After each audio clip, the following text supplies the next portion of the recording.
오늘 추수감사절 우리 1부 때는 우리 성찬의 식으로 또 우리 함께 또 은혜의 시간을 가졌고요. 2부 시간에는 찬양과 간증의 시간으로 우리 시간을 가지려고 합니다. 우리 이경 자매입니다. 이경 자매. 지난주에 여러분에게 다 말씀드린 것처럼 프로필 다 보여드렸어요. 우리 이경 자매 나오셔서 한 40분 정도입니다. 40분 정도 찬양 두 곡하고 이제 말씀으로 간증으로 우리에게 은혜 주실 겁니다. 그리고 우리 끝난 다음에 우리 장성희 양은 이제 헌금송으로 또 하나님께 영광 돌릴 겁니다. 자, 이경 성도 나올 때 우리 뜨겁게 우리 박수로 우리 환영하겠습니다.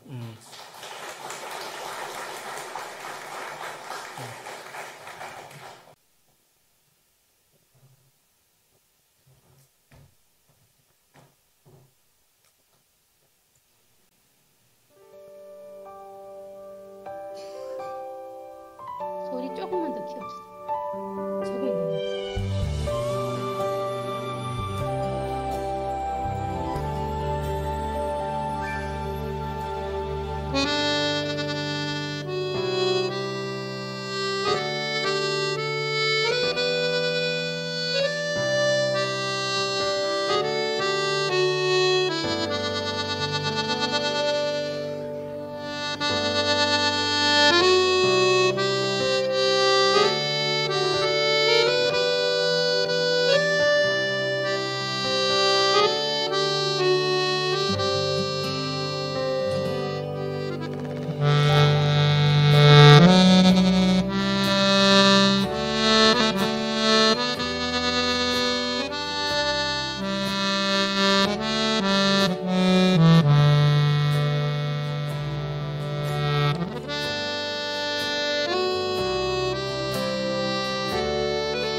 먼저 기도로 시작하겠습니다.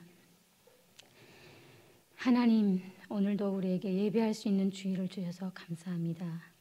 특히 추수감사절인 이 주일날 하나님 주신 믿음의 풍요한 삶을 여기 은혜제일교회에서 간증과 찬양으로 영광 올릴 수 있게 세워주심에 감사드립니다. 함께 예배하는 우리 모두에게 주님의 사랑과 은혜를 나눌 수 있는 풍성한 시간 되길 소망합니다. 예수님의 이름으로 기도드렸습니다. 아멘. 안녕하세요. 저희 교회는 서울 강서구에 있는 유엘인 교회입니다. 유엘인 교회 좀 이름이 특이해서 저도 이제 우리 교회 갔을 때 목사님께 무슨 뜻이냐고 이제 여쭤봤었는데요. 오직 유 하나님 엘 사람인 영어로 하게 되면 어떠한 아내, 그래서 오직 하나님 사랑 아내, 오직 하나님 사람, 이런 의미로 지으신 이름이라고 하셨습니다. 꼭 교회 이름의 뜻을 오늘 얘기하고 싶었고요. 제가 다음 달에 집사 직분을 받게 됩니다. 그래서 주님의 도구로 쓰임 받게 되는데요.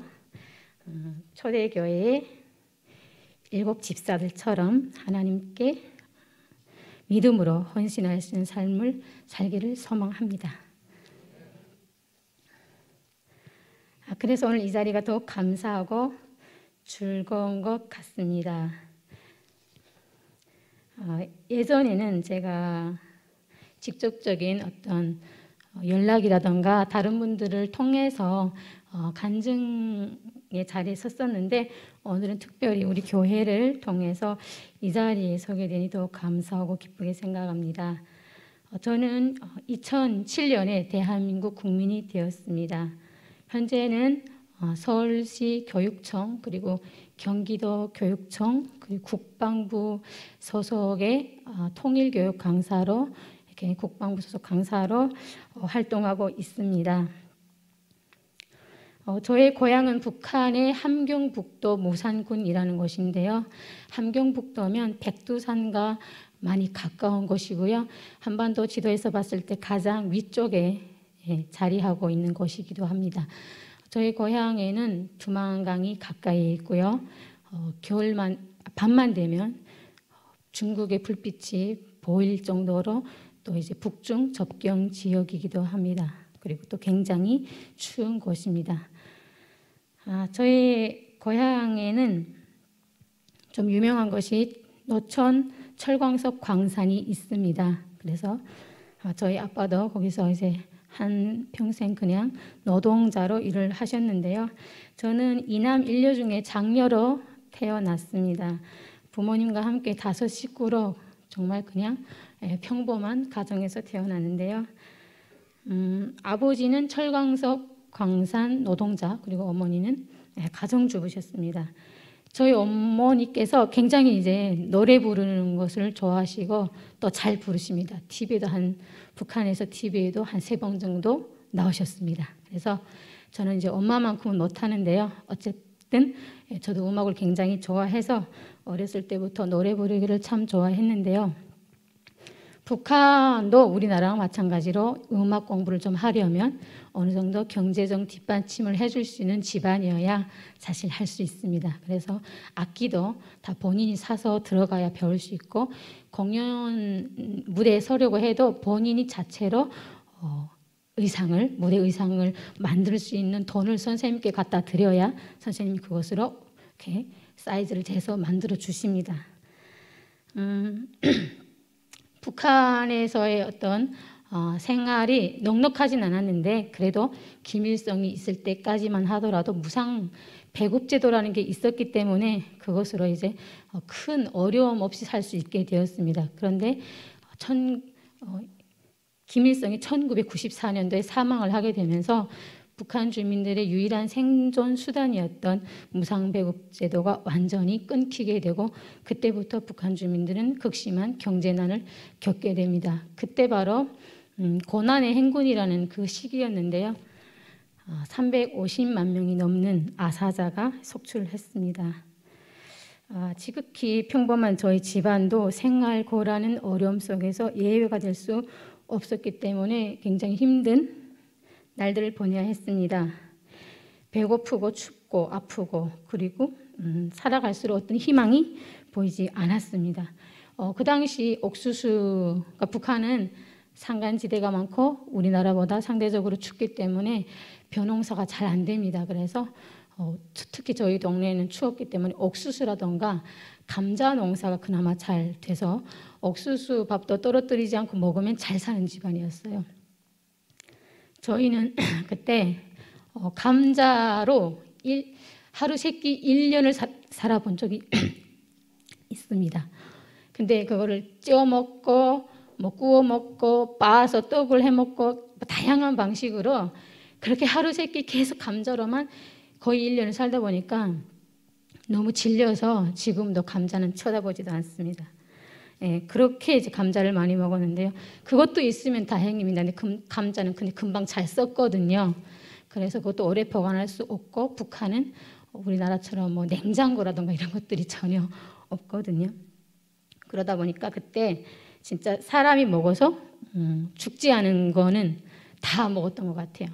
뭐 돼지풀, 토끼풀, 쑥 뭐 이런 거 산에 풀이 없었어요. 다 뜯어 먹어가지고 정말 그렇게 살다가 제가 13살이면 중학교 2학년입니다. 우리나라랑 조금 교육제도가 다른데요. 초등학교 4년, 중고등학교 합쳐서 6년, 그리고 유치원 1년 해서 11년제 의무교육이라고 하거든요.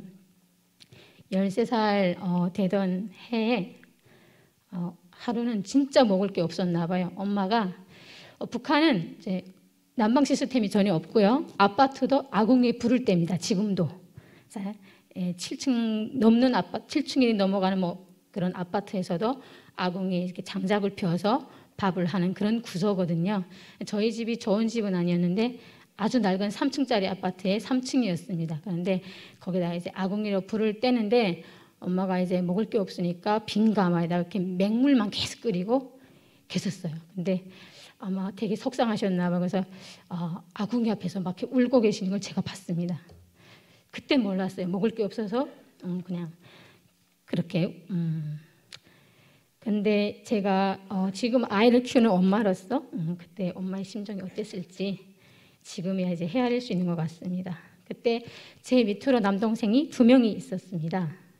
근데 한참 이제 잘 먹고 성장할 그럴 나이였는데 그때 당시 너무나도 어렵다 보니까 아이들이 학교를 못 가고 동네 아이들과 함께 도끼와 작은 도끼와 낫을 가지고 산으로 이제 땔감을 준비하러 가게 됩니다. 근데 처음에는 1시간이면 갈 수 있던 산이 하도 많은 사람들이 나무를 이제 베어가니까 나무가 점점 없고 민둥이 산이 되고 어느 순간 3-4시간을 가야 나무를 해올 수 있는 거예요. 동네 아이들이 어떻게 가냐면 새벽 6시부터 막 아파트 밑에서 부릅니다. 아무개야 하고 같이 가자, 나무하러 가자 이러면 다 내려와가지고 여러 명이서 먹을 밥을 주먹밥처럼 이렇게 해가지고 비닐봉지에 이렇게 안에 된장 같은 거 넣어서 다져가지고 그 다음에 그걸 식지 않게 허리춤에다가 이렇게 묶습니다. 묶은 다음에 그 다음에 이제 그 도끼라던가 낫 같은 거 작은 거 가지고 이제 산에 가면 밤이 돼야 옵니다. 너무 멀기도 하고 그다음에 나무를 해올 때는 자기 키가 훨씬 넘는 나무를 이렇게 등에 젖은 나무, 생나무라 그러죠. 그런 것들을 이제 메고 집에 오느라면 올 때는 훨씬 시간이 오래 걸리겠죠. 무거우니까. 그렇게 이제 동생들은 매일 나무하러 가서 그 땔감을 가져다가 집에 땔감도 하면서 장작을 딱딱딱 이렇게 같은 사이즈로 도끼를 이렇게 다 쪼개가지고 시장에 가다 팔면 미천 없는 사람들은 그게 미천이 되는 거예요. 다른 게 없으니까, 자금이 없으니까. 그런 식으로 이제 계속 이제 동생이 나무를 하면서 학교를 못 가게 되었어요. 근데 이제 한창 자랄 나이 너무 무거운 것들을 등에 지고 다니니까 이렇게 곱새등처럼 이렇게 뼈가 척추뼈가 구부려서 튀어나오더라고요. 그래서 엄마가 이제 북한에는 파스 같은 것도 아예 없습니다. 파스라 말도 모르고요. 대부분이 아프면 병원에도 잘 안 갑니다. 왜냐하면 병원이 있다 한들 약이 없거든요. 오히려 페니실린 같은 것도 맞으려고 하게 되면 가서 사오라고 합니다. 그러면 시장 가서 사가지고 가야 맞춰주는 정도. 그러다 보니까 대부분 병원이 있어도 잘 안 가고 집에서 할 수 있는 민간요법을 이용해서 이제 웬만한 감기는 그냥 알아서 그냥 나을 때까지 방치할 정도로. 그래서 엄마가 파스가 없으니까 이렇게 풀잎 같은 데다가 약초를 빻아가지고 동생의 그 튀어나온 척추뼈에 붙여 주시면서 눈물 훔치시던 엄마의 얼굴이 생생하게 기억이 납니다.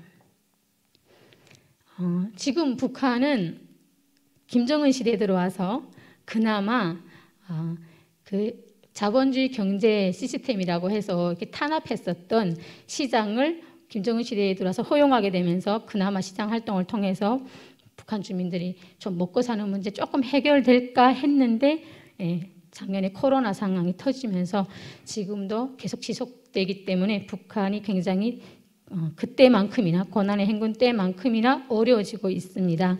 특히 북한이 의료적으로 굉장히 열악한 상황이기 때문에 가장 먼저 한 것이 국경 봉쇄입니다. 그런데 중국의 그 시장에 유통되는 80~90%의 제품들이 바로 이제 중국산이거든요. 그런데 국경을 통제하다 보니까 이제 물건들이 고갈이 나고 쌀값이라던가 약값이 3~4배 이상으로 오르게 되었습니다. 저는 한국에 와서 계속 이제 부모님과 연결하면서 돈을 보내드렸습니다. 그래서 기존에 제가 오기 전까지만 해도 북한에는 핸드폰이라는 게 없었거든요. 집 전화기도 없었어요.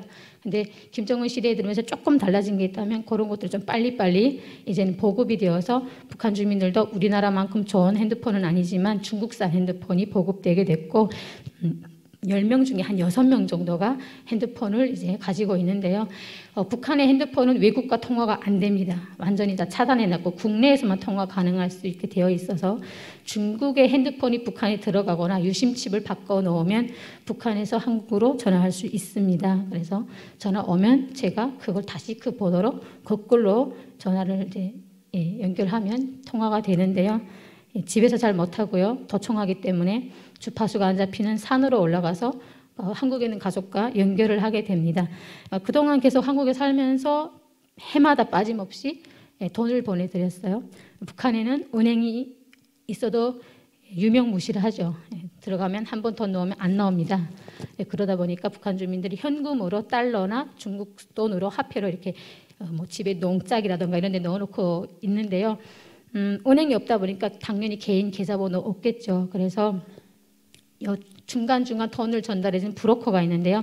중국에 한 명, 북한에 한 명에서 2명의 브로커가 서로 연결을 하면서 중국에 있는 계좌번호에다가 돈을 보내면 거기서 북한에 있는 브로커랑 연결을 해서 집에 직접적으로 돈을 뭐 북한 돈이나 중국 돈으로 바꿔서 전달해 줍니다. 그렇게 이제 돈을 보내면서 처음에 한국에 와서 보낼 때 브로커들이 수수료를 20%를 뗐는데요. 중간에 30% 오르고 최근에는 국경을 통제하다 보니까 브로커들이 갑자기 수수료를 50%로 올렸습니다. 그럼에도 불구하고 북한에서 돈 좀 보내달라고 도움의 요청을 하면 어쩔 수 없이 보내야 되는 게 탈북민들의 현 상황이라고 말할 수 있습니다. 그런데 최근에도 제 지인분이 가족 중에 암이 걸려서 남동생이 좀 도와달라고 부모님이 연락 오셨는데 500만 원을 보냈대요. 이게 좀 돈이 암 치료하려면 돈이 많이 드니까. 그런데 무려 250만 원을 수수료 떼고 250만 부모님께 전달이 되는 겁니다. 저도 이제 한 달 전에 부모님과 연락을 해서 돈을 보내드렸는데 다행히 브로커가 아는 사람이어서 30% 떼고 보내드렸습니다. 이런 식으로 계속 이제 탈북민들이 와서 한국에 와서 본인들이 정착해 사는 것도 바쁘겠지만 뿐만 아니라 한국에서 가족뿐만 아니라 북한의 가족도 어찌 보면 먹여 살려야 하는 그런 상황에 있습니다. 그래서 좀 더 열심히 살아야겠죠. 다시 이제 북한의 이제 얘기로 돌아가서 제가 그 어려운 속에서 제가 중학교 올라갔을 때 너무 이제 음악을 배우고 싶었습니다. 그래서 집에 상황은 안 되지만 학교 안에서 활동하는 음악반에 들어갔는데요. 한 40명의 친구들이 있는데 다 이제 아빠가 간부를 하는 좀 부유한 계층의 자녀들이었고 제가 진짜 꼴찌인 겁니다. 이제 경제적 상황을 봐서 생활 형편으로나 봤을 때. 그래서 되게 두려웠습니다. 내가 이런 속에서 과연 학교 생활 잘 마칠 수 있을까? 이러다가 중간에 포기하겠지. 어느 순간 되게 활발했던 제 성격이 움츠러들고 자신감이 없고 소심해지고 이렇게 바뀌더라고요. 너무 이제 경제적으로 차이가 나니까. 그래서 좀 더 그때 대부분의 학생들이 아코디언을 사가지고 가서 아코디언을 배웠습니다. 근데 이제 저는 아코디언을 살 수 있는 형편이 못 되다 보니까 집에 수년간 걸려있던 통기타를 가지고 가서 거기서 뭐 베이스 기타, 일렉 기타 등등을 이제 배우게 되었고, 어깨 너머로 이제 아코디언 치는 친구들 거 이렇게 바라보면서 잠깐 10분 쉬는 시간에 아코디언을 빌려다가 도레미파솔라시도부터 해서 건반 위치를 이렇게 외웠던 것 같습니다. 그랬던 되게 이제 좀 자신감도 없고 자존감도 되게 떨어져 있는 그런 제가 이제 음악반 6년 과정을 다 이제 버틸 수 있었던 것이 그때 음악 선생님을 너무 잘 만난 것 같아요. 선생님이 제 형편을 아시고 공연 무대에서는 옷 의상 가격도 가끔은 안 받으시고 공연복을 같이 제 것도 만들어 주셨고, 또 이제 북한에서도 이제 음악이 굉장히 셉니다. 북한이 많이 하기 때문에. 그래서 음악 이론 같은 거, 그러니까 개론 이런 것들을 가르쳐 주는데 그때마다 시험을 봅니다. 가르쳐 준 거에 대해서. 근데 이제 시험을 볼 때 진짜 거짓말 안 하고 항상 1등을 하였습니다. 그래서 그때 선생님이 너무 저를 이제 칭찬해 주시고 내세워 주시다 보니까 제가 조금씩 자신감을 가지고 두각을 나타나게 됐고, 그때 제가 많이 주로 했던 활동이 보이부 예술선전대 활동이었습니다. 북한은 국경과 가까운 지역은 학생들도 어떤 한 학교를 지명을 해서 예술선전대라는 팀을 만들게 됩니다. 그래서 여기 완장을 끼고 반간첩 예술선전대. 결국은 그 주된 내용이 김부자들을 찬양하고 또 이제 북한 체제를 유지하기 위해서 그 체제 유지에 걸림돌이 되는 비사회주의 현상을 막자라는 어떤 그런 활동이었습니다. 굉장히 이제 많이 했었습니다. 나름 그때는 뿌듯했습니다. 내가 나라를 위해서 그래도 나 좋은 일을 한다. 이런 식으로 굉장히 뿌듯했었는데요. 계속 이제 어려워지는 가난과 그리고 졸업 후에 저는 굉장히 이제 공허함과 슬픔을 이제 맞게 됩니다. 그 이유가 졸업하게 되면 각자 좋은 학교나 이제 진로를 찾아서 가게 되는데요. 대부분 이제 좀 부유한 집안들이다 보니까 평양에도 가고 도에 나가서 어떤 그 사원 그러니까 음악 선생님, 그러니까 그 대학교 다녀오면 음악 선생님이 되는 겁니다. 그래서 그런 학교도 가고 하는데 교장 선생님도 저를 이제 음악 선생님 되기를 추천해 주셨는데 북한도 말이 무상 교육제도지 돈이 있어야 큰 대학교 갈 수 있거든요. 그래서 저는 제가 할 수 있는 것이 아무것도 없었습니다. 그때 찾아온 그 허탈함이라던가 그런 공허함 때문에 굉장히 힘들었던 적이 있습니다. 그런 와중에 제가 이제 북한은 밤에 별이 굉장히 가까이에서 보이거든요. 우리나라에 오니까 그게 좀 아쉽더라고요. 별이 안 보여요. 저기 강원도 어디 두메산골이나 가야 보이죠. 그래서 3층 베란다 딱 나가 앉아 있는데 별이 굉장히 가까이에 있는 겁니다. 그래서 북한에 있을 때 종교를 모르니까 뭐 기도를 알겠습니까? 그래서 그냥 하소연 하듯이 왜 우리 집안 이렇게 어렵나? 왜 언제까지 이렇게 어렵게 살아야 되지라는 뭔가 그 하소연을 어린 마음에 했던 것 같습니다. 그래서 북한에서는 그 교과서에서 배워줄 때 한국에 대해서 썩고병든 자본주의 사회, 뭐 양육강식이 지배하는 나라다. 그리고 돈 없는 사람들은 피를 팔아서 뭐 이렇게 돈을 뭐 이렇게 구한다. 뭐 이런 식으로 배웠던 적이 있거든요. 지금 생각해 보니까 아마 우리나라의 그 헌혈의 집이라고 있지 않습니까? 그거 아마 비하한 것 같습니다. 저는 그 내용 그대로 믿었기 때문에 진짜 막 그 하늘의 별을 보면서 하소연하면서 왜 우리나라는 이 피 파는 곳이라도 있었으면 좋겠다 이런 생각이 막 드는 거예요. 왜냐면 내 몸에 피를 팔면 내가 이제 그냥 돈이 없어도 돈을 만들 수 있으니까 그렇게라도 좀 돈이 생길 수 있는 방법이 없을까 막 이제 그런 생각도 할 정도로 되게 답답했던 것 같습니다. 그러던 어느 날 제가 우연히 한국 드라마를 접하게 됩니다. 저희 집은 가난해서 제가 올 때까지 TV가 없었어요. 맨날 남의 집 가서 TV를 이제 보고 이랬는데 우연히 엄마 친구의 좀 잘 사는 집 갔더니 그 한국 드라마를 보고 있는 겁니다. 그 당시는 핸드폰이 없다 보니까 이렇게 CD를 넣어서 이렇게 플레이어해서 볼 수 있었는데 드라마를 봤는데 너무 재밌는 거예요. 내가 이제 북한의 영화나 드라마에서는 모든 내용이 김일성, 김정일 충성하라는 내용의 드라마, 영화거든요. 예를 들면 남녀간의 청춘도 장군님이 꽃피워주셨다. 이런 식으로 하나도 재미가 없습니다. 진짜. 그런데 한국 드라마를 딱 보는데 너무 신세계인 거예요. 1부를 딱 봤는데 2부가 보고 싶고 2부를 보니까 마지막까지 보고 싶고 남 집에서 잤습니다. 남 집에서 잔 게 아니라 1박 2일을 밤을 새서 드라마 한 편을 다 봤던 것 같습니다.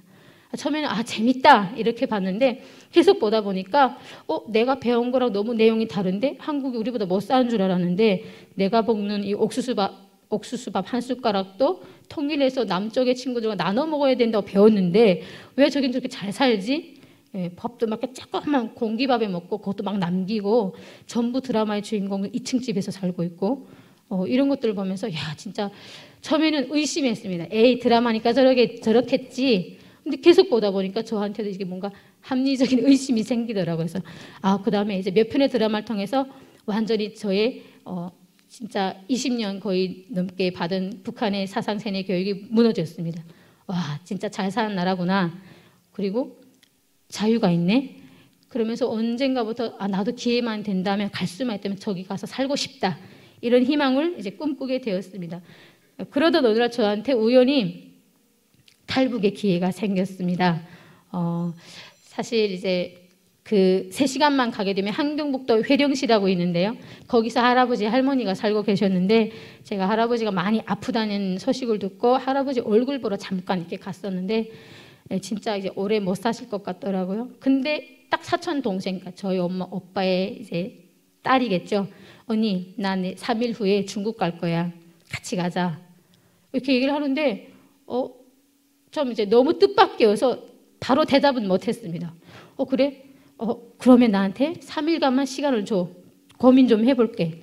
그래서 3일 동안 진짜 간다고 생각하니까 잠이 안 오는 겁니다. 그래서 3일 동안 고민을 해봤어요. 내가 있었을 때 상황과 북한을 탈북했을 때 상황은 어떤 게 나을지를 놓고 고민을 했는데 아무리 생각해봐도 북한에 있는 건 저에게는 답이 없고 희망이 보이지 않았고요.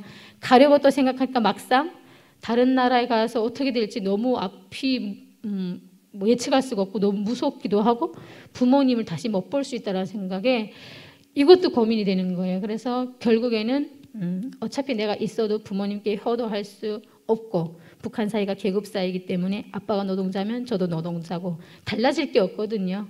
그래서 그냥 가야겠다. 이래도 힘들고 저래도 힘들 것 같으면 가야겠다라고 이제 결정을 내리고 그때는 핸드폰이 없다 보니까 엄마한테 간다라는 어떤 인사의 말도 건네기가 어려운 겁니다. 그리고 어쩔 수 없이 손편지를 썼습니다. 한 3장 앞뒤장으로 빼곡히 써가지고 엄마 내가 중국 가서 돈을 많이 벌어가지고 올 테니까 조금만 기다려라 이렇게 쓰고 이제 출발을 했습니다. 근데 그냥 하는 게 아닙니다. 무턱대고 두만강에 갔다가 군인 아저씨들이 이렇게 총 메고 서 있는데 언제 이제 죽을지 모르거든요. 그래서 무턱대고 그냥 두만강 건너는 게 아니라 두만강을 건너다 주는 길 안내하는 브로커가 따로 있습니다. 동생이 이미 그 브로커랑 약속을 다 해놨던 거죠. 그래서 이제 동생과 함께 두만강 가까이까지 가게 됩니다. 북한의 군인들이 이 브로커와 결탁을 합니다. 그래서 저희한테 받은 돈을 반반 나눈다던가 이런 식으로. 그러니까 이제 딱 갔는데 브로커 아줌마랑 두만강 가까이 갔는데 그 약속한 군인이 나오는 거예요. 나오더니 이렇게 딱 강 주변을 살피더니 제일 두만강 중에서도 좀 이렇게 폭이 좁은 곳으로 안내를 해주더라고요. 두만강이나 압록강을 통해서 대부분의 탈북민들이 넘어오게 되고 현재 350만 명이 와 있는데요. 이 두만강은 어느 날 이름이 도만강으로 바뀌었습니다. 하도 이 두만강을 통해서 도망가다 보니까 이 도만강을 통해서 가게 되는데 이 인민군대 아저씨가 총을 차고 나와서 되게 무서웠거든요. 근데 브로커 아줌마가 돈을 딱 건네다 주니까 옆집 오빠보다도 더 친절하게 이렇게 서비스를 해주더라고요. 그래서 친절하게 안내해줘가지고 두만강을 이제 건너는데 그때 당시 2월 28일 마지막 날이었는데 북한은 춥다 보니까 강이 꽁꽁 얼어있는 상태였습니다. 그래서 헤엄을 안 치고도 이제 빨리 건너갈 수 있겠죠. 그래서 두만강을 막 뛰어넘어서 딱 중국에 도착을 했습니다. 그때 혹시라도 누군가 보고 신고하면 저희는 바로 죽거든요. 그래서 뭐 진짜 모든 이 땅에는 신을 다 부르면서 기도하면서 그렇게 넘어왔던 것 같아요. 그렇게 중국 땅에 딱 넘어서서 그 산 속으로 또 몇 시간 걸어가야 신의 길이 나오거든요. 근데 발걸음이 떼어지지가 않은 거예요. 막상 내가 이렇게 막 도망치듯 건넜는데 중국 땅을 밟는 순간 굉장히 만감이 교차했습니다. 대부분의 북한 주민들이 북한이라는 체제가 싫고 또 힘들어서 오는 거지 그 고향 자체가 싫은 건 아니거든요. 그리고 또 부모님이 계시고 친구들과 또 선생님도 계시고 그래서 되게 마음이 슬펐던 것 같습니다. 그렇게 두만강을 건너서 중국에 왔는데 대부분의 탈북민들은 브로커에게 돈을 줘야 되는데 무슨 돈이 있겠습니까? 그러면 이 두만강을 건너서까지 브로커 같이 동행을 하는데 돈이 없으니까 웬만하면 인신매매를 합니다. 중국의 장가 못 간 농촌의 어느 시골의 남자들한테 대부분 인신매매를 당하게 되고 남자들은 노동 현장에 가게 됩니다. 저희도 이제 사실 돈이 없기 때문에 그럴 상황에 처해 있었죠. 다행히 저희는 출발하기 전에 중국에 친척들이 좀 있었습니다. 그래서 중국의 그 친척 번호 여러 개 번호를 외워가지고 왔던 터라 바로 오자마자 전화를 해서 상황을 설명하고 좀 도와달라고. 사실 중국 친척들이 북한 사람들이 친척이라 할지라도 도와달라고 하면 별로 좋아는 안 합니다. 썩 달가워하지도 않고요. 전화도 잘 안 받아요. 그런데 여러 번 전화하다가 나이 많으신 큰어머님께서 받으셔가지고 다행히 차를 가지고 저희 데리러 오셨고 그 당시 한 사람당 80만 원 정도, 두 사람 160만 원을 브로커 아줌마에게 건네주고 저희를 데려가게 되었고 저희는 북경항까지 들어가게 됐습니다. 왜냐하면 연길 쪽에는 잡혀가기 정말 쉽거든요. 위험한 곳이거든요. 그래서 북경에 가서 친척분이 소개해 주셔서 어떤 이제 조선족이 운영하는 마그네트 회사, 자석을 찍어내는 회사에서 숙식 제공을 다 해준다라고 해서 살게 되었습니다. 약 얼마 그렇게 오래 살지는 않았는데요. 저희한테 그때 주는 월급을 이렇게 모아서 처음에는 북한에다가 보낼 생각이었습니다. 그래서 중국 조선족이라든가 뭐 중국의 한족들과 함께 먹고 자고 하면서 중국말도 배우고 거기서 이제 간식 같은 거 안 사 먹고 그리고 이제 야간에 뭐 밥을 먹어야 되면 컵라면 하나 사서 둘이 쪼개서 먹고 이런 식으로 해서 돈을 이렇게 모았습니다. 북한에 보내야 되니까. 그런데 막상 중국에 오니까 북한으로 연결할 수 있는 뭐 핸드폰이라든가 브로커라든가 이런 건 거기서 찾을 수가 없는 거예요. 그래서 결국 돈을 못 보내고 계속 가지고 있었는데 제일 거기서 어려웠던 게 중국은 추석이라든가 또는 설 음력설에 한 보름간 쉽니다. 각 지방에서 이 북경으로 올라와서 돈 벌던 이 친구들이 그때 되면 다 이제 집으로 가거든요. 기차 타고. 그러면 저희는 갈 데가 없잖아요. 그래서 그 큰 회사에서 남아서 라면을 컵라면을 끓여 먹는다던가 이런 식으로 15일을 이제 회사를 지키고 있었는데요. 그게 제일 힘들었던 것 같아요. 그냥 부모님이 보고 싶고 가끔은 둘이 엉엉 울기도 하고 그렇게 이제 중국에 있다가 한국에 되게 가고 싶었어요. 중국에서 자유가 없는 거예요. 말을 어느 정도 배웠다고 하지만 완벽하지가 않으니까 밖에 나가서 신분이 혹시 노출될까 누군가 신고하면 또 북송을 당해야 되니까 늘 이제 그런 두려움 속에서 살다 보니까 배고픔에선 벗어났는데 자유가 없는 겁니다. 늘 위험하고 그래서 한국 가야겠다. 그런데 한국 갈 수 있는 루트를 모르는 겁니다. 브로커도 알아볼 수가 없고 그러던 와중에 중국 친척분한테서 한 통의 전화가 회사로 걸려왔습니다. 저에게 네가 살던 무산, 함경북도 무산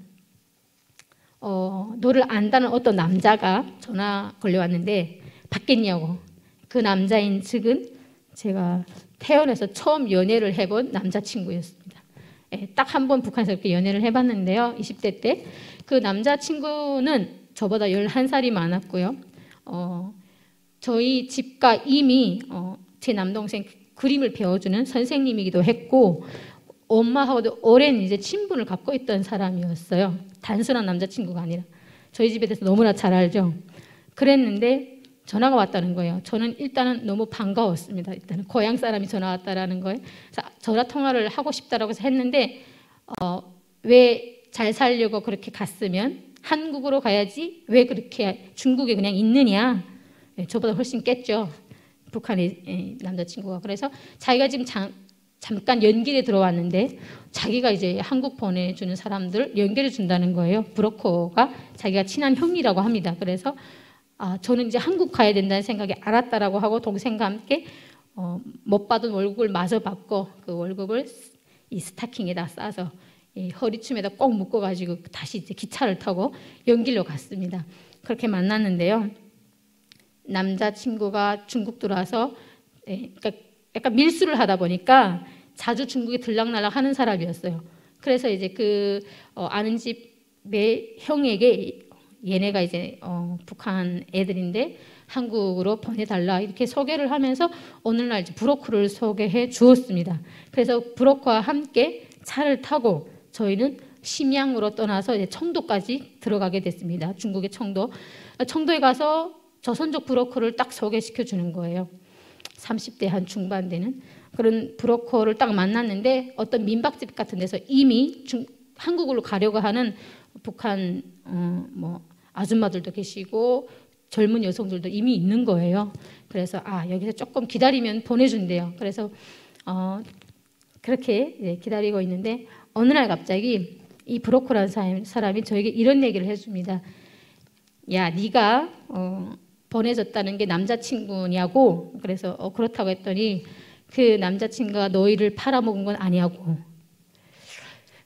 그때 되게 막 한 대 이제 맞은 것 같더라고요. 속으로 막 욕했죠. 무슨 소리냐고. 네가 뭔데. 오히려 이제 제가 그 사람의 말을 믿을 수가 없었습니다. 저를 팔았다는 거예요. 돈 주고 돈 받고 믿을 수가 없어서 거짓말이겠지.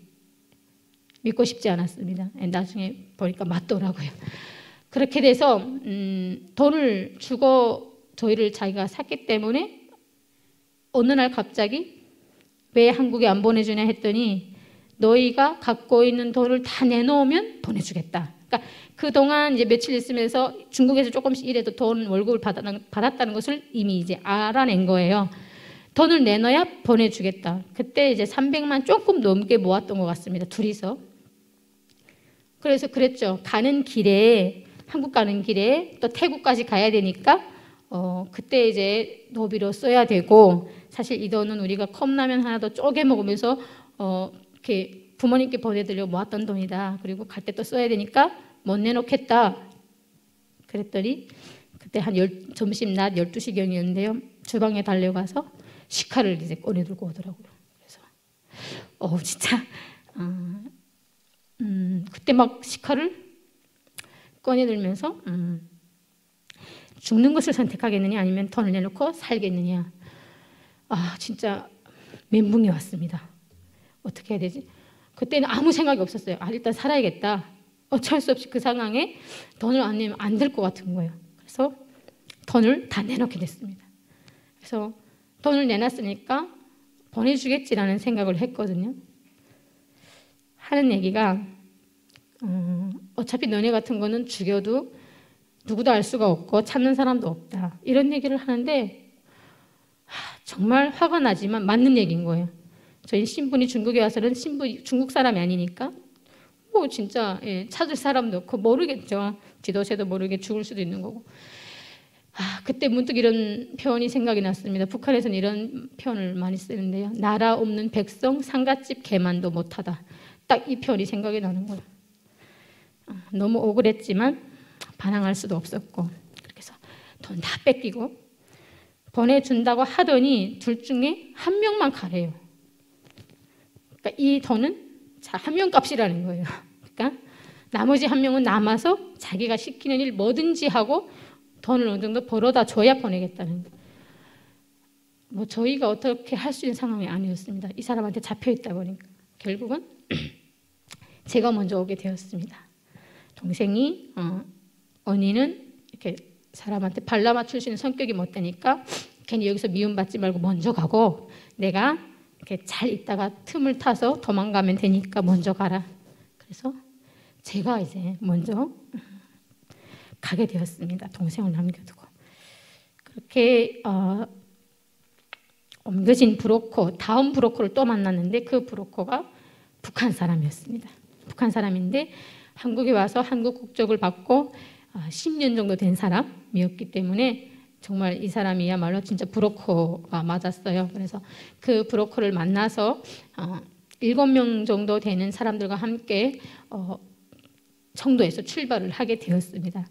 다행히 중간에 소식을 알게 되었는데 동생은 며칠 있다가 그 집에서 도망쳐 나와서 중국 친척에게 다시 전화를 해서 북경으로 갔다고 하더라고요. 그래서 너무나도 다행이죠.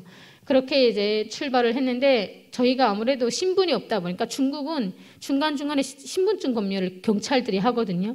근데 저희가 신분증이 없지 않습니까? 그래서 앉을 때도 이렇게 같이 안 앉고 각자 찢어져서 앉고 웬만하면 아는 척 하지 말고 말을 하지 말래요. 왜냐면 중국말이 서투니까 괜히 잡혀갈 수 있으니까. 그래서 중국 브로커와 함께 이제 이동을 하게 되면서 뭐 교통수단이란 교통수단 다 이용을 했던 것 같습니다. 뭐 버스라던가 기차 이런 것들을 이용하기도 하고 산길을 걷기도 하고 이렇게 하면서 뭐 밥 먹는 것은 기본적으로 막 건너뛰고 뭐 계란 하나를 먹고 뭐 이런 식으로 해서 태국 중국의 가장 끝에 국경 그 접경 지역에 와가지고 그 옆이 바로 미얀마였어요. 그래서 그 중국의 국경을 넘어서 미얀마까지 갔습니다. 그래서 미얀마에서 하룻밤 판잣집에서 자고 그렇게 이제 태국으로 들어가야 되는데 이제 중국은 북한 사람들을 보게 되면 잡아서 의무적으로 북송하지 않습니까? 그런데 태국 안에까지만 들어가면 이 태국이라는 나라는 중국처럼 이렇게 잡아 보내지는 않습니다. 그러니까 태국에 들어가면 성공하는 거예요. 그렇게 이제 가는 길에 정말 뭐 다 말스럽지만 모르는 막 기도도 막 하고 하면서 이렇게 가게 되는데 저희가 이제 태국을 갈 때 두만강과 같은 역할을 하는 강이 하나 있어요. 제가 북한에서 또 두만강을 건너서 중국까지 갔잖아요. 그럼 그 중국의 국경 지역에서 강을 또 하나 건너면 태국이 되는데 그 강이 이름이 메콩강입니다. 그래서 그 메콩강에는 악어가 득실거리기로 유명합니다. 날씨가 안 좋고 파도가 세게 일면 악어에게 이제 악어밥이 되는 거죠.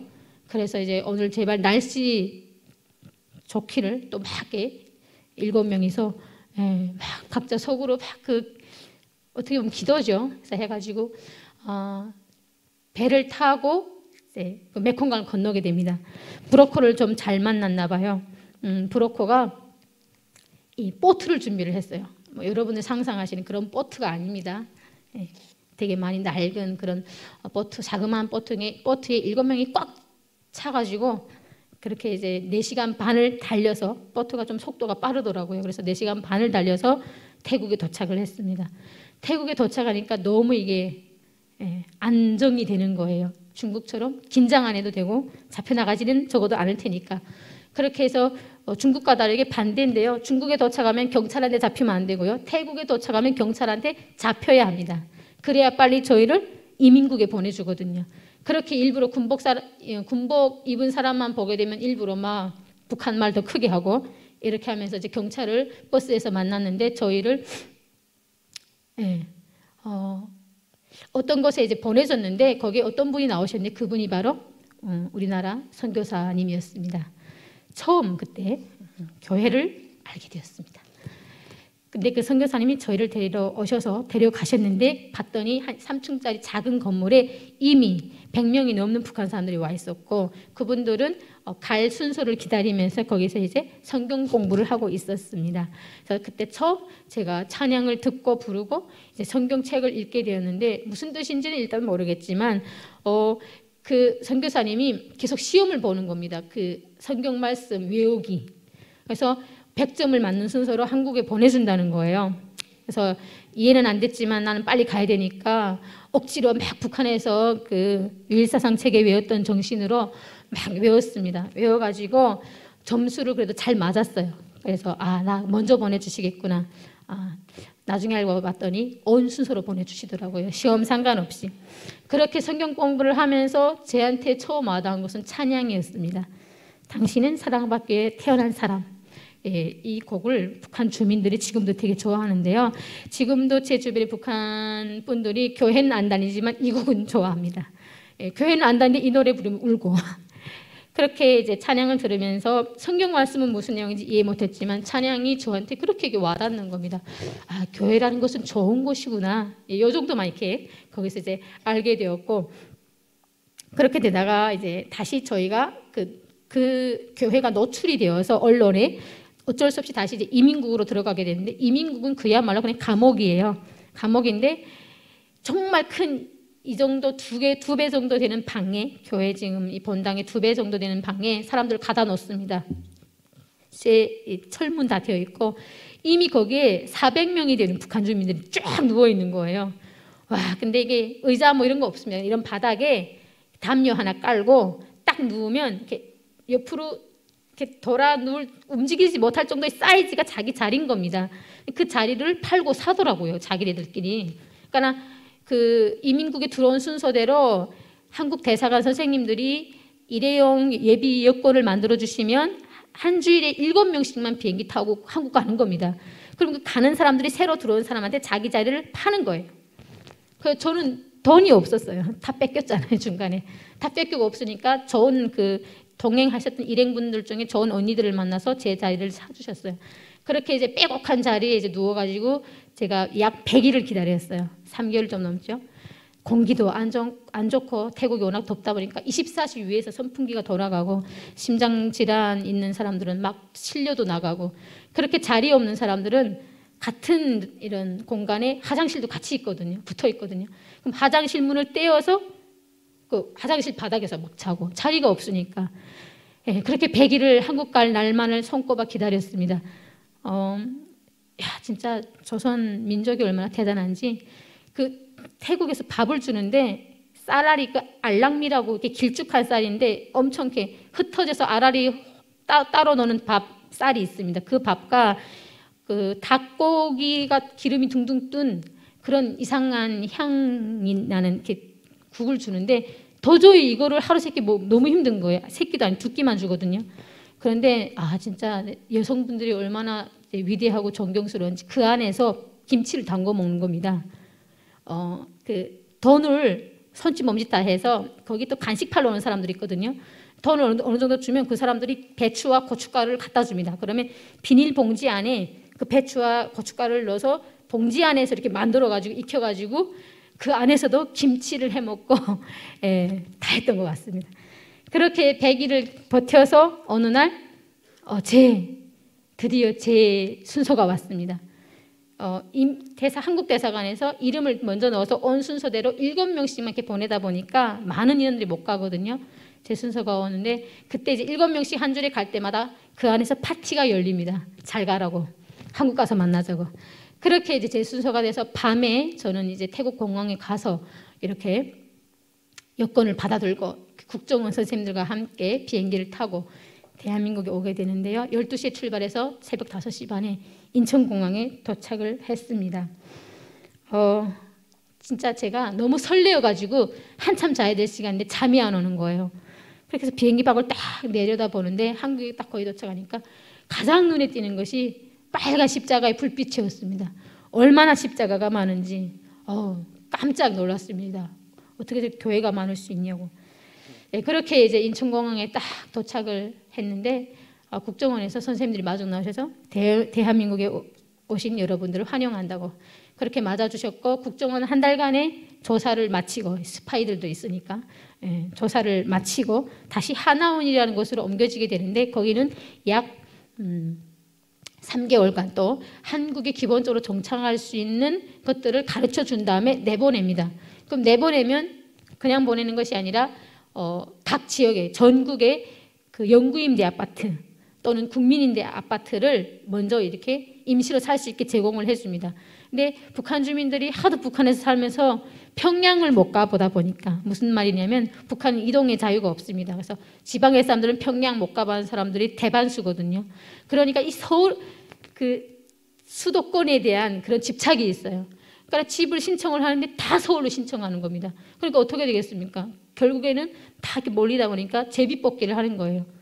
제비뽑기를 해가지고 이제 뭐 떨어진 사람들은 그냥 지방에 가게 되고, 저는 그래서 경기도 부천에 이제 집을 받게 됐는데요.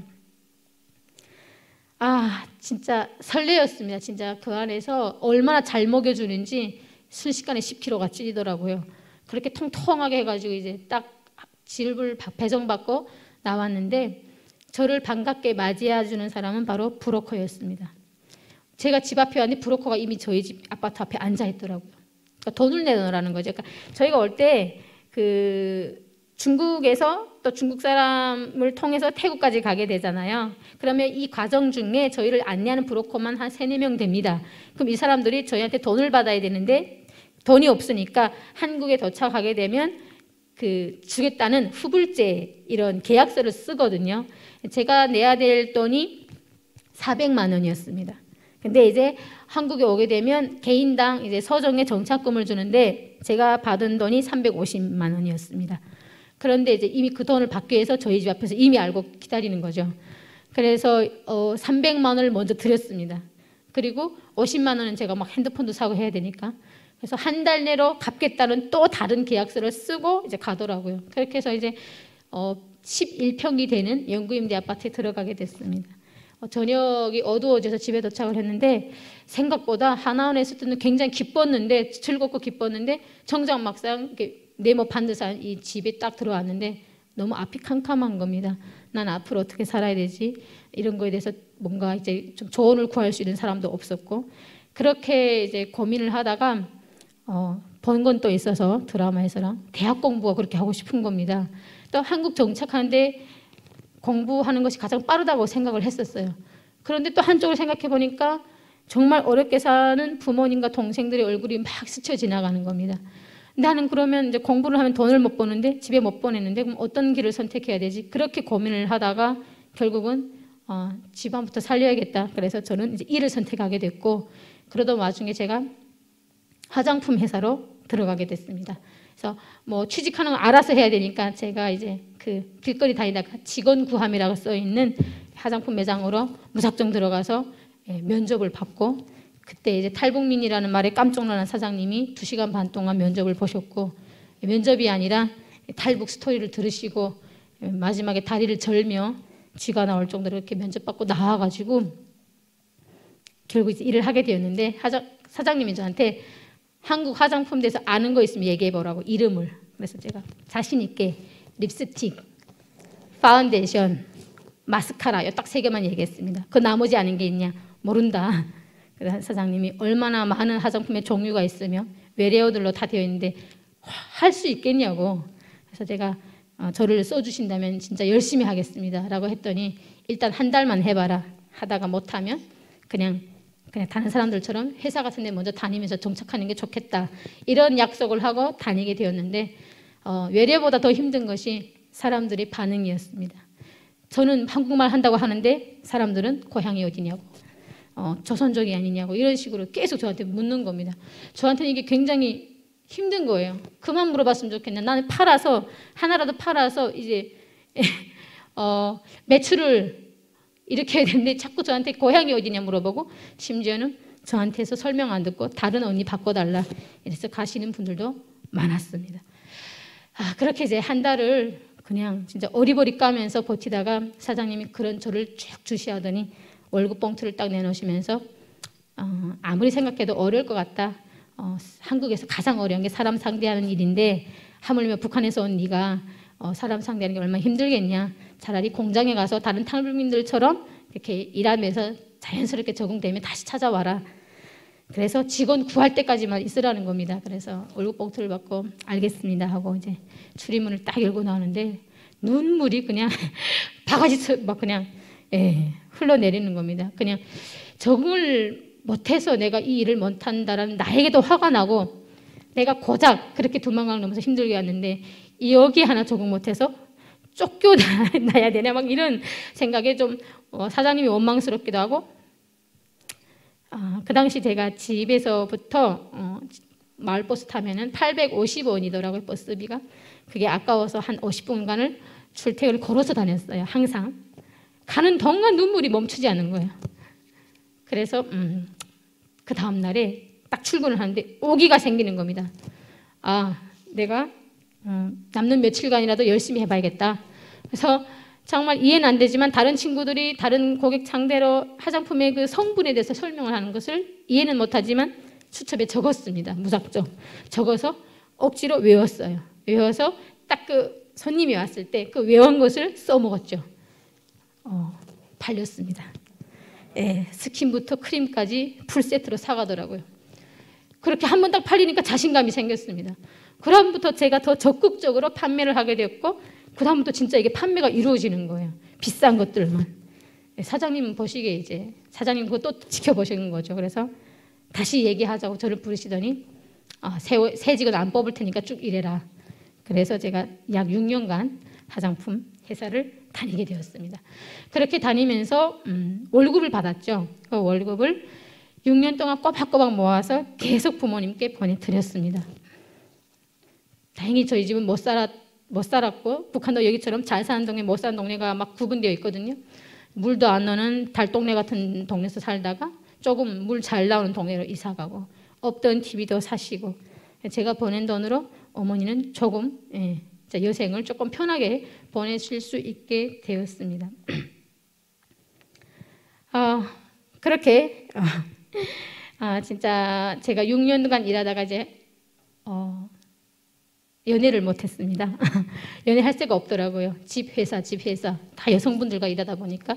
그래서 어떤 친한 언니가 남자분을 소개시켜줬는데 지금의 남편이고요. 그렇게 남편이라 경상도 부산 사람이고요. 3년 반 동안 그렇게 연애를 하다가 결혼을 이제 하게 됩니다. 결혼할 때 보니까 제 통장에 일전도 없는 거예요. 왜냐하면 저는 모은 적도 다 집에 보냈으니까 남은 게 없는 거예요. 근데 저는 그때 허탈하진 않았고요. 그냥 내가 이렇게 열심히 일해서 보낸 돈을 우리 엄마가 이걸로 잘 드시고 잘 입으시고 잘 살 수 있다는 것만으로도 너무 뿌듯한 거예요. 제 통장 비어있지만 그래서 빈 통장 하나 가지고 몸만 와라 그래서 그렇게 결혼을 했습니다. 결혼을 딱 하니까 저희 시어머니께서 저를 데리고 교회를 가시는 겁니다. 시어머니가 크리스찬이셨습니다. 네. 저희가 이제 그 인천에 이 집을 이사를 왔습니다. 현재는. 근데 이제 어머니가 동네 어느 교회를 먼저 봐놓으셨더라고요. 이사 오자마자. 그래서 이사 왔으니까 이제 교회를 다녀야지. 그래서 이제 제 아이와 함께 동네 교회에 등록을 하라는 거예요. 그래서 무작정 무슨 교회인지도 모르고 이제 등록을 했습니다. 거기서 새신자 교육을 받고 이제 교회를 다니기 시작을 했죠. 아이를 데리고. 근데 이상하게 제가 잘 이렇게 섞이질 못하더라고요. 근데 교회 가게 되면 목사님의 말씀은 무슨 뜻인지 하나도 못 알아듣겠지만 저는 그 찬송이 주는 그 감동이 그렇게 와닿는 겁니다. 제가 처음에는 내가 이제 그 찬송을 들으면서 이렇게 막 이렇게 눈물이 그렇게 멈추질 않는 거예요. 갈 때마다. 그래서 내가 음악을 좋아하니까 음악적 감성이 워낙 풍부하니까 나는 눈물이겠지 라고 생각을 했는데 교회를 다니는 지금까지도 찬송만 들으면 눈물 나는 건 멈추지 않는 겁니다. 그래서 그렇게 다니다가 제가 중간에 대학 공부를 하게 되면서 제가 같이 대하는 대학 언니들이 다니는 교회가 있더라고요. 거기가 바로 이제 서초역에 있는 다 아실 겁니다. 사랑의 교회 오정민 목사님 계신 그 교회를 이제 다들 다니는데 제가 다닌 동네 교회는 북한 사람들이 한 명도 없어 조금 외로웠거든요. 근데 이제 거기 가게 되면 제가 아는 북한 사람들도 있고 같은 대학교 언니들도 있고 해서 제가 어쩔 수 없이 이렇게 그 사랑의 교회를 가게 되었습니다. 저희 집에서 1시간 반을 갑니다. 한번 지하철 갈아타고 어린 딸내미를 데리고 다니다 보니까 사실 쉽지는 않았어요. 지하철을 타고 안고 가야 되고 그러다 보니까 사실 저는 교회를 그냥 이제 분위기가 좋아서 그냥 의무적으로 또 나는 찬송이 좋으니까 이런 마음으로만 다녔던 것 같아요. 그렇게 이제 교회를 다녔는데요. 저희 아이가 6살. 뭐 이렇게 좀 어떤 데 못 갈 때도 있고 갈 때도 있고 이러면서 교회를 다녔는데 저희 아이가 굉장히 성격이 밝습니다. 그래서 저보다는 그 교회에서 더 존재감이 있는 거예요. 돌아가면 인사를 하고 하다 보니까 이 아이를 모르는 사람들이 없었습니다. 근데 6살 나던 해에 아이가 6살 나던 해에 제가 이제 일을 가게 됐는데 저는 이제 강사 활동을 하면서 중간에 주말에는 공연 활동을 하러 다녔습니다. 프리랜서다 보니까 그날도 제가 이제 대전으로 공연이 있어서 차를 타고 여러 명 북한 예술인들과 함께 대전의 공연 장소에 거의 도착했는데 갑자기 신랑의 다급한 전화가 왔습니다. 아이가 사고 났다는 거예요. 그래서 무슨 소리냐? 차에 깔렸다는 겁니다. 너무 그때 놀래가지고 어떻게 깔렸냐 했더니 놀이터에서 놀다가 나오는데 아빠가 뒤에서 이제 따라오고 있었는데 앞에서 어떤 차가 아이가 너무 작으니까 못 봐서 조금 속도를 냈나 봅니다. 그래서 이제 툭 쳤는데 아이가 가벼우니까 차 밑으로 들어간 거예요. 한 20분 깔려 있었는데 신랑이 이제 옆에 주변 사람들이 119를 부르고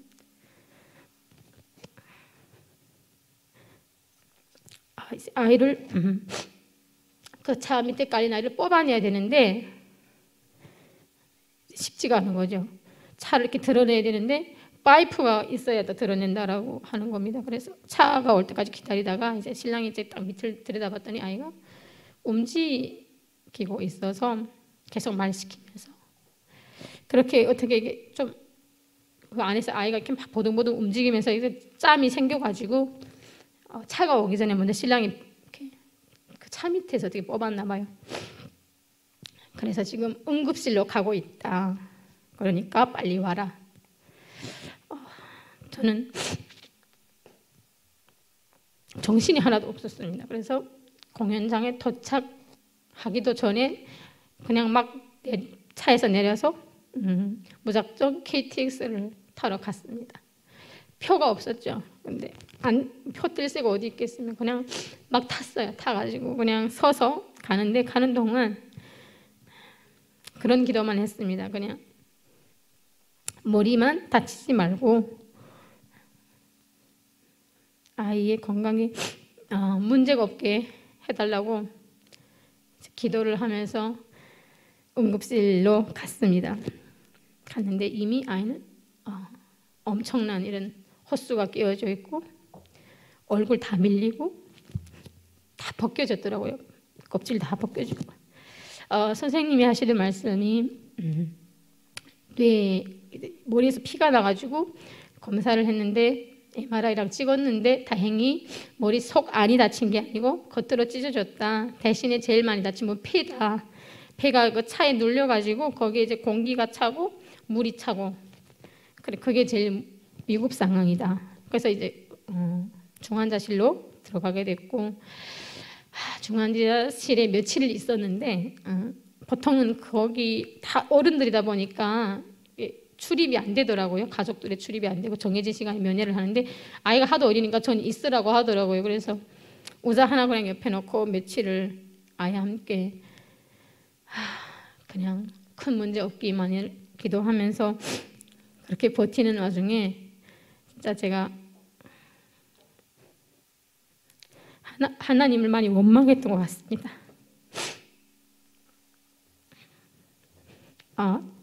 제가 그래도 열심히 살았고 착하게 살았는데 왜 저한테 왜 하필 아이에게는 고난을 주십니까? 이렇게 원망하면서 진짜 하나님 살아 계신다면 제 기도를 들으신다면 아이를 살려주세요. 이런 기도를 며칠을 하면서 그냥 지켜볼 수밖에 없었던 것 같습니다. 그 당시 그 교회에 많은 사람들이 매일과 같이 오는 겁니다. 와서 기도해 주시고 옆에 있어 주시고 그렇게 해서 이제 일반 병실로 이렇게 옮겨가기 전에 폐에 피가 부족하다는 거예요. 그래서 피도 되게 잘 없는 피라고 B형인데 마이너스 플러스가 있더라고요. 마이너스인데 없으니까 응급으로 이것도 받아와야 된다. 동의하냐고. 그렇게 해가지고 이제 응급으로 피를 다른 지역에서 다른 병원에서 받아다가 아이를 하고 조금 이제 상태가 좋아져가지고 다행히 일반 병실로 가게 되었습니다. 일반 병실에 약 한 달간 있게 되었는데요. 그 한 달 동안에 진짜 하루도 끊임없이 교회에 모든 분들이 다 왔다 가셨어요. 그 중에는 제가 아는 순장님도 계시고 뭐 집사님도 계시고 또 제가 전혀 얼굴도 모르는 그런 분들, 아이 엄마들 이런 분들이 다 왔다 가셨어요. 알고 봤더니 교회에서 아이를 위해서 금식기도 하시고 또 수많은 사람들이 다녀오셔서 기도를 계속 해주시고 아이가 그래 조금씩 생기를 찾게 되었습니다. 하도 많은 분들이 와서 기도를 해주시니까 아이가 이제 자연스럽게 그냥 이제 가시면은 오늘은 기도 안 하고 가시냐고 오는 사람마다 붙잡고 교인이 아니고 저희 지인인데도 오늘은 기도 안 해주고 가냐고 그렇게 정말 기적적으로 아이가 이제 한 달 만에 퇴원을 하게 됩니다. 퇴원을 했는데 퇴원을 해서 이제 집에 아빠 차에 딱 타려고 하는데 아이가 차를 못 타는 거예요. 그때 그 충격을 해서 차가 그냥 주차해 있는 차인데도 막 소리 지르고 울고 차 경적 소리만 들어도 울고 경기 일으키고 횡단보도 건너는데도 중간에 막 토하고 결국은 이제 소아정신과에 가서 또 치료를 받게 되었습니다. 아이가 이제 엘리베이터도 혼자 못 타고 그다음부터 그렇게 이제 몇 달간의 치료 끝에 서서히 아이가 좋아졌습니다. 이게 아이라서 그런가 금세 그걸 잊어버리더라고요. 자기 사고 난 것을. 그렇게 이제 기적적으로 제가 교회에 따뜻함과 주님의 놀라운 사랑을 아이를 통해서 제가 경험하게 됩니다. 그래서 그때 제가 진짜 하나님이 내 기도를 들어주셨구나. 그동안 진짜 의무적으로 다녔던 교회를 진짜 많은 분들이 그 교회에서 이제 와서 기도를 해주시고 그동안 진짜 저의 모습을 돌아보면서 너무 부끄러웠습니다. 그래서 그때부터 아이와 함께 열심히 이제 교회를 다녔는데 그렇게 다니다가 그 와중에 저희가 또 개척교회를 지금의 개척교회를 가게 됐습니다. 그때 이제 찬양 사역을 할 마음을 먹고 있었는데 저희 지금의 유예린교회 목사님이 그런 것들을 다 이제 권유하셔서 이제 시작하게 되었고 자연스럽게 저는 이제 사랑의 교회 목사님께 개척교회로 간다는 말씀을 드리고 축복 기도를 받고 개척교회를 가게 되었습니다. 대형교회에 있었을 때 몰랐는데 개척교회 가니까 사람이 많지는 않고 주일 한 번만 안 가도 바로 드러나고 그렇게 이제 개척교회를 갔는데 진짜 코로나 딱 터지기 전에 목사님이 개척을 좀 늦게 하셨어요. 작은 교회인데 코로나 상황이랑 또 이렇게 부딪히면서 교인이 많지는 않았습니다.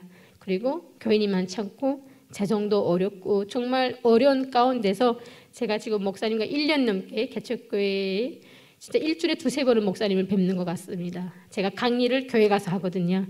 비대면 강의를 하다 보니까 다른 이제 남자 강사님과 함께 교회에서 강의를 하니까 저는 거의 일주일에 교회를 여러 번 가게 되는 것 같습니다. 제가 교회에 너무 자주 가다 보니까 오히려 다른 교회에 있었을 때보다 더 오래 다닌 느낌? 근데 이제 목사님과 사모님이 정말 어려운 가운데서 그렇게 사역을 하고 계셨어요. 제가 목사님 집에도 가보고 다 했는데 진짜 놀라웠던 것이 1,000원도 쪼개 쓰시는 거예요. 1,000원도. 당근 마켓 막 이용하시고 너무나도 이렇게 열악한 상황이니까 정말 사모님이 그런 알뜰하게 막 쪼개 쓰시는 거 보면서 이게 제가 몰랐던 또 그런 교회의 재정들에서도 알게 됐고 그다음부터 저는 내가 해야겠구나.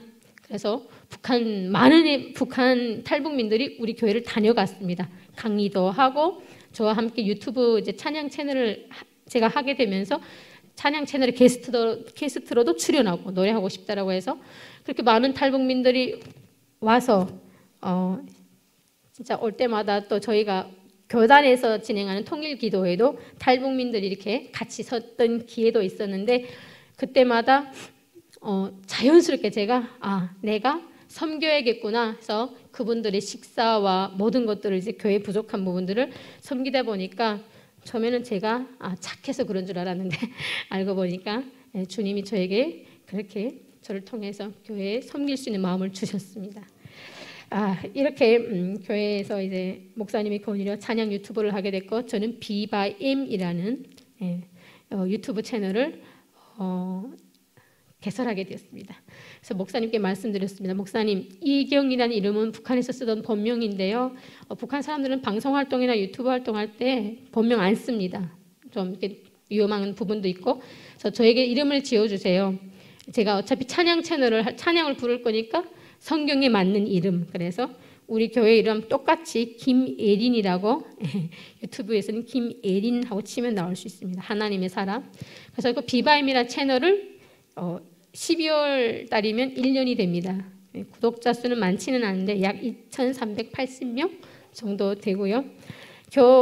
채널을 하면서 그 구독자들 들어와서 댓글을 남기지 않습니까? 그 댓글 중에는 자기는 불교 신자래요. 그런데 찬양이 너무 은혜로워서 구독자가 됐다라고 합니다. 그러면서 불교 신자라고 하는 사람이 제 찬양에다 댓글을 아멘이라고 할렐루야. 그래서 우리 목사님이 바로 우리가 이렇게 찬양 사역을 하는 이유가 바로 이것이다. 그렇게 목사님과 열심히, 우리 목사님 쉬지 않으시고 제 찬양을 찍어주시고 진짜 새벽 4시에 간 적도 있습니다. 그건 뭐 추석이나 이런 걸 맞으면서 어떤 노래를 해야 되는데 그 딱 시일 전에 올려야 되는데 잘 안 돼가지고 목소리가 잘 안 나오고 노래가 잘 안 돼서 진짜 밤늦게 간 적도 있고, 정말 목사님과 10년을 같이 있은 것처럼 그렇게 교회에서 유튜브를 찍고 금요 기도와 주일 예배를 드리면서 교회 생활을 하면서 목사님께서 집사가 되라. 그래서 이제는 제가 1:1 양육을 거쳐서 집사 가정을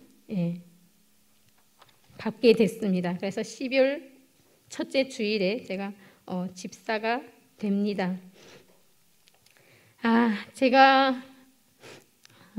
정말 제가 만난 하나님은 교회를 통해서 또 말씀을 통해서 찬양을 통해서 저를 아마 주님의 자녀로 이렇게 인도해 주신 것 같습니다. 한반도 이제 끝쪽인 함경북도에서 여기 대한민국까지 저를 선택하셔서 인도해 주시는 하나님의 그런 사랑을 제가 하루하루 체험하면서 살고 있는 것 같습니다.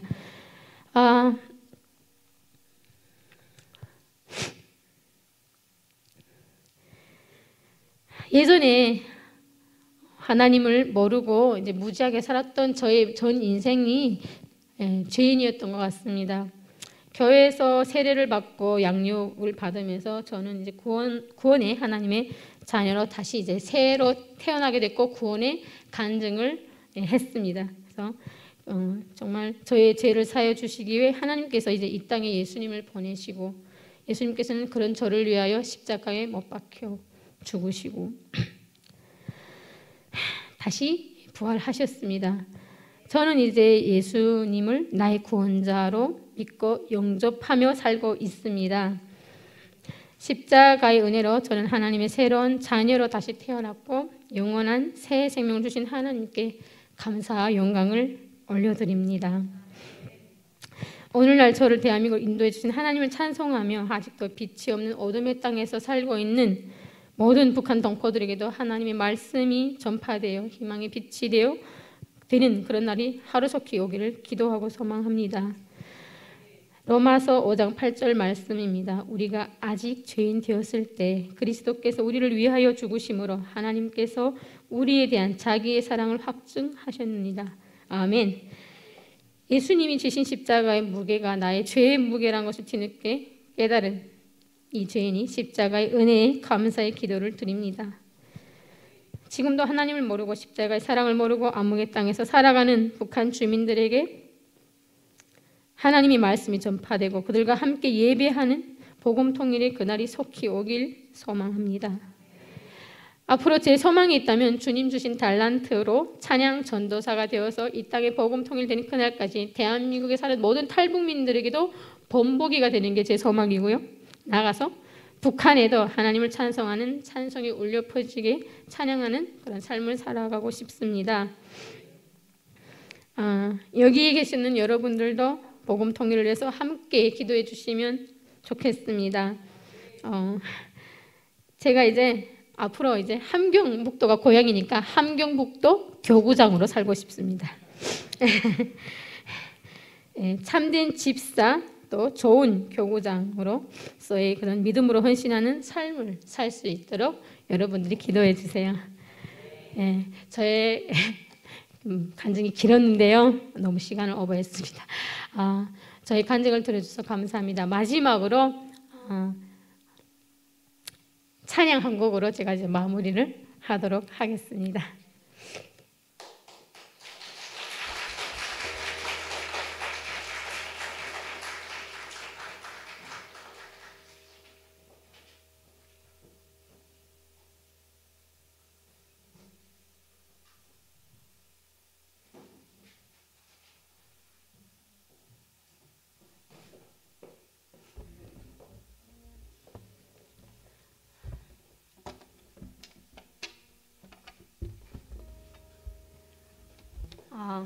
네, 앉으셔도 될 것 같습니다. 제가 이제 부를 찬양은 우리는 주의 백성이오니, 이 찬양을 부르도록 하겠습니다. 여기서 하면 됩니까? 가사를 가지고 왔는데 아시는 분들이 있으면 같이 불러주시면 감사하겠습니다. 혹시 죄송한데 그 찬양 가사를 좀 띄워주실 수 있으실까요? 우리는 주의 백성이오니. 네.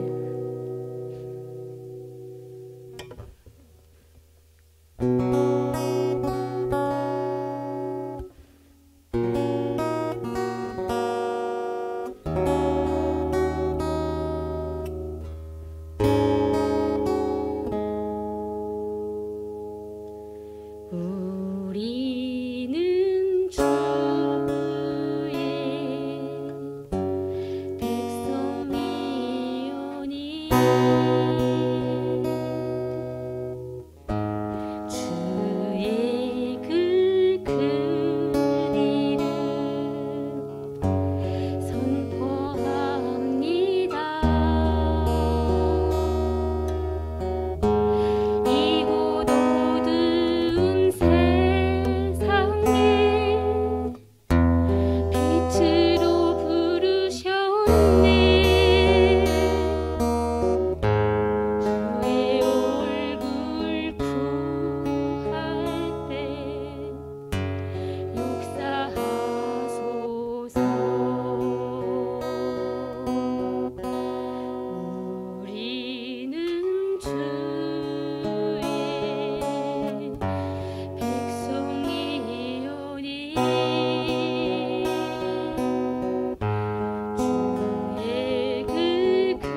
감사합니다.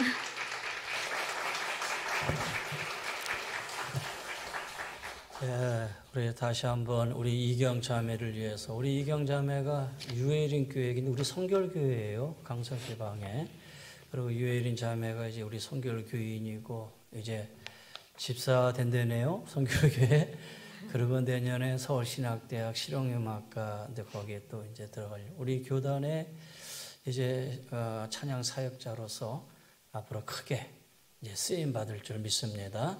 우리 뜨겁게 다시 한번 박수 한번 해주시죠.